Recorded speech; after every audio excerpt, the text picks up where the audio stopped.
Praise the Lord. இந்த அருமையான நல்ல காலை நேரத்துக்காக கர்த்தருக்கு நன்றி சொல்லுகிறேன். ஆண்டவராகிய தேவன் காலைதோறும் நம்மை விசாரிக்கிற கர்த்தராக இருக்கிறார். ஏசாயா என்கிறதான தீர்க்கதரிசியை ஆண்டவர் காலைதோறும் எழுப்பினார் என்று ஏசாயா சொல்லுகிறார். எவ்வளவு அற்புதமான ஒரு காரியம் பாருங்கள். அதுபோல தான் ஆண்டவர் நம்மை வழிநடத்துகிற தேவனாக இருக்கிறார். காலை வேளையிலும் கூட நாம் தியானிக்கும்படியாக தெரிந்து கொண்டதான வேத பகுதி சங்கீதங்களின் புத்தகம் 148வது சங்கீதம் 4வது வசனம். வானாதி வானங்களே அவரை துதிங்கள், ஆகாய மண்டலத்தின் மேலுள்ள தண்ணீர்களே அவரை துதிங்கள். வானாதி வானங்களே அவரை துதியுங்கள், ஆகாய மண்டலத்தின் மேலுள்ள தண்ணீர்களே அவரை துதியுங்கள் என்று பக்தன் ஆண்டவரை துதிக்கிறத குறித்து பாடுகிறத நாம் பார்க்கிறோம். இந்த காலை நேரத்தில் நாமும் கூட ஆண்டவரை துதிக்க வேண்டும், ஆண்டவரை ஸ்தோத்திரம் பண்ண வேண்டும். ஆம், என் நாமத்தை பிரஸ்தாபமாக்கும் எந்த ஸ்தானத்திலும் நான் வருவேன், நான் வந்து உங்களை ஆசீர்வதிப்பேன் என்று கர்த்தர் சொல்லுகிறார்.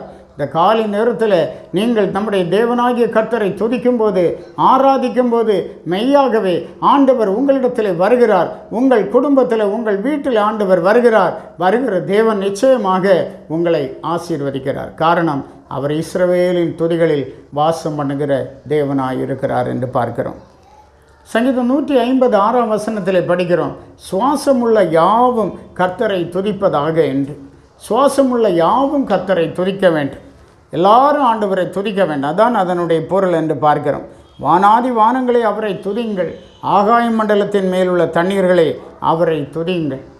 ஆதியாகமத்தில் வாசிக்கிறோம், முதல் அதிகாரம் 6-7 வசனங்களை பார்க்கும்போது பாருங்கள், அதில் ஆண்டவர் சொல்லுகிறார், பின்பு தேவன் ஜலத்தின் மத்தியில் ஆகாய விரிவு உண்டாக கடவது என்றும் அது ஜலத்தினின்று ஜலத்தை பிரிக்க கடவது என்றும் சொன்னார்.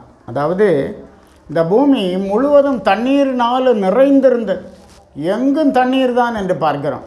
பூமி முழுவதும் தண்ணீர், உலகம் முழுவதும் தண்ணீரினால் நிறைந்திருந்தது. அப்போது ஆண்டவர் பாருங்க, ஜலத்தின் மத்தியில் ஆகாய விரிவு உண்டாக கடவது என்று சொன்னார். அடுத்ததாக சொன்னார், அது ஜலத்தினின்று ஜலத்தை பிரிக்க கடவது என்று அங்கே சொன்னார்.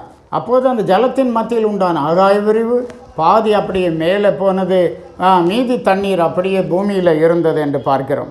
தேவன் ஆகாய விரிவை உண்டு பண்ணி, ஆகாய விரிவுக்கு கீழே இருக்கிற ஜலத்திற்கும் ஆகாய விரிவுக்கு மேலே இருக்கிற ஜலத்திற்கும் பிரிவு உண்டாக்கினார் என்று சொல்லப்பட்டிருக்கிறது. அது அப்படியே ஆயிற்று. ஆகாய விரிவை தேவன் ஜலத்தின் மத்தியில் உண்டு பண்ணி, ஆகாய விரிவின் மேலே இருக்கிற ஜலத்துக்கும் ஆகாய விரிவின் கீழே இருக்கிற ஜலத்துக்கும் ஆண்டவர் பிரிவு உண்டாக்கினார். அது அப்படியே ஆயிற்று என்று படிக்கிறோம். மாத்திரமல்ல, தேவன் ஆகாய விரிவுக்கு வானம் என்று பெயரிட்டார் என்று சொல்லப்பட்டிருக்கிறது. இந்த வானம் என்கிறதான பெயர், ஹெவன், இது தேவனிட்டதான பெயர். ஆகாய விரிவுக்கு தேவன் வானம் என்று பெயரிட்டார். வானங்களே, வானாதி வானங்களே அவரை துதியுங்கள், ஆகாய மண்டலத்தின் மேலுள்ள தண்ணீர்களே அவரை துதியுங்கள் என்று பக்தன் சொல்லுகிறான். எல்லோரும் கர்த்தரை துதிக்க வேண்டும். இந்த காலை வேளையில் நீங்களும் நானும் கூட கர்த்தரை துதிக்க வேண்டும். ஆண்டவரை துதித்து ஸ்தோத்தரித்து அவர் சித்தம் செய்யும்படி நம்மை தேவனுக்கென்று ஒப்புக் கொடுப்போம். ஆண்டவர் உங்களை ஆசீர்வதிப்பாராக. துதிக்கிறதுனால அநேக விடுதலையும் நன்மைகளும் உங்களுக்கு உண்டாகும். கிருபையுள்ள நல்ல கர்த்தாவே, நாங்கள் துதிக்கிறோம், ஸ்தோத்திரிக்கிறோம். பவுலும் சீலாவும் நடுராத்திரியிலே ஆண்டவரை துதித்த போது சிறைச்சாலையின் கதவுகளெல்லாம் அசைந்தது. அவர்களை கட்டியிருந்த கட்டுகளும் கீழே விழுந்தது. அநேகருடைய கர்த்தாவே விலங்குகள் கீழே விழுந்தது. சிறைச்சாலைக்காரர்கள் எல்லாரும் விடுதலையானார்கள் என்று பார்க்கிறோம்.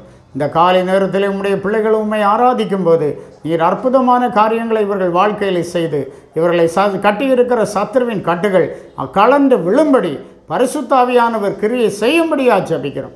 உடைய பிள்ளைகளை விடுதலையாக்கும், சத்துருவின் கட்டுகளில் இந்த விடுதலையாக்கும். இவர்கள் ஆண்டவருக்கு என்று வைராக்கியமாக இருக்கட்டும், பலப்படுத்தும், ஆசீர்வதியும். இயேசு மூலம் கேட்கிறோம் பிதாவே, ஆமென், ஆமென்.